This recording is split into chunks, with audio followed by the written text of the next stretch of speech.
5 साल 3 महीने से लापता सेजल झा का बोकारो पुलिस और स्पेशल ब्रांच अभी तक पता नहीं लगा पाई है। आखिर सेजल कहां है, ये बड़ा सवाल आज तक परिवार वालों के सामने खड़ा है। अब सीआईडी को केस मिलने से सेजल की भी मिलने की उम्मीद बढ़ी है। एक रिपोर्ट।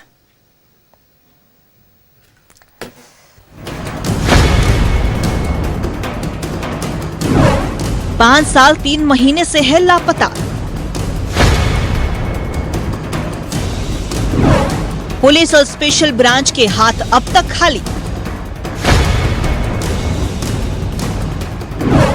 मामले को सीआईडी ने किया टेक ओवर। रांची में बच्चा चोर गिरोह के खुलासे से बढ़ी उम्मीद। 5 साल 3 महीने से बोकारो के पिंडराजोर थाना से लापता सेजल की आस में उसके माता और पिता की आंखें पथरा गई है, लेकिन सेजल की मिलने की आस अब तक खत्म नहीं हुई। कहते हैं ना कि डूबते को तिनके का सहारा है। झारखंड में पिछले दिनों बहुत से खोए हुए बच्चों को बरामद किया गया। अब इसे देखते हुए सेजल के माता पिता को फिर से बच्ची के मिलने की उम्मीद जगी है और आस उस वक्त और मजबूत हो गई जब इस मामले को सीआईडी ने टेक ओवर कर लिया। पूरी कहानी बदल देगी और एक नया इतिहास रचेगी।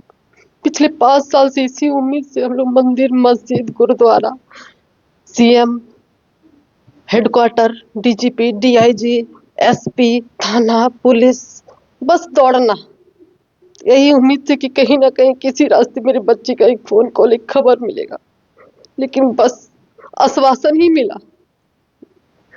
जब तक झा सर थे हमारे बोकारो में, एक उम्मीद थी जीने की, कोशिश कर रहे थे, काफी प्रयास किया था, बहुत मेहनत हुई थी, लेकिन उसकी बात तो शायद उम्मीद भी अब खोने के कगार पर है। हम लोग कहीं से कोई उम्मीद नहीं, बस आश्वासन मिलता है कि मैडम आप ही बताइए ना कि हम लोग क्या करें। कि रांची में अभी अंश और अंशिका का जो केस हुआ है, जिसमें बच्ची लोग रिकवर हुई है, मिली है, बहुत अच्छा लगा सुन करके। किसी माँ का गोद तो फिर से भरा, किसी के घर में खुशहाली आई, लेकिन कहीं ना कहीं मेरे केस में यही लिंक जुड़ा हुआ है, जरूर है। अभी तक मेरी दीदी का कुछ भी पता नहीं चला है। जहाँ तक हमको लग रहा है रांची में ऐसा ही एक केस का रिकवर हुआ है, जिससे कुछ लड़कियों का रिकवरी हुआ है।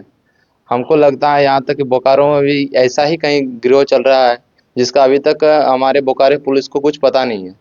हमको ये लगता है कि इसका बारे में पुलिस को जानकारी करना चाहिए बोकारो में कि ऐसा क्यों हो रहा है, क्यों लड़की गायब हो जाए। 16 अक्टूबर 2020 को सेजल झा ट्यूशन पढ़ने घर से निकली थी। इसके बाद फिर वो आज तक घर नहीं लौट सकी। सेजल की साइकिल और किताबें सड़क पर गिरी जरूर मिली, लेकिन पुलिस सेजल को ढूंढने में पूरी तरह से फेल रही। इसके बाद बोकारो में कई एसपी पदस्थापित हुए, लेकिन सेजल को नहीं ढूंढ पाए। वहीं अब चास के एसडीपीओ प्रवीण कुमार सिंह ने इस मामले को सीआईडी को सौंप दिया है। उसमें पहले भी हम लोग सेजल झा को बरामदगी के लिए पुलिस, बोकारो पुलिस अपने स्तर से बहुत प्रयास की है। हम लोग उसमें नार्को एनालिसिस भी कराए हैं, विभिन्न छापामारी दल का गठन करके विभिन्न राज्य भी भेजा गया, केरला, बंगलोर, सभी जगह भेजा गया था। और उनकी जो परिजन है, उनकी माता है, वो स्वयं वरीय पदाधिकारी से मिली थी और उसके अनुशंसा के आलोक में इस केस को सीआईडी को भेज दिया गया है। अब सीआईडी इस केस की तहकीकात कर रही है। सेजल आखिर कहाँ है, किस गिरोह ने सेजल को उठाया, ये भी एक बड़ा सवाल है। इस पूरे मामले में अब तक पुलिस की भूमिका पर परिवार सवाल उठा रहा। हालांकि मामला सीआईडी के हाथों में जाने से एक बार फिर से परिवार को उम्मीद जगी है। अब देखना होगा इस बार पुलिस सेजल का पता लगा पाती है या फिर नहीं। न्यूज़ 11 भारत के लिए बोकारो से सुरेंद्र की रिपोर्ट।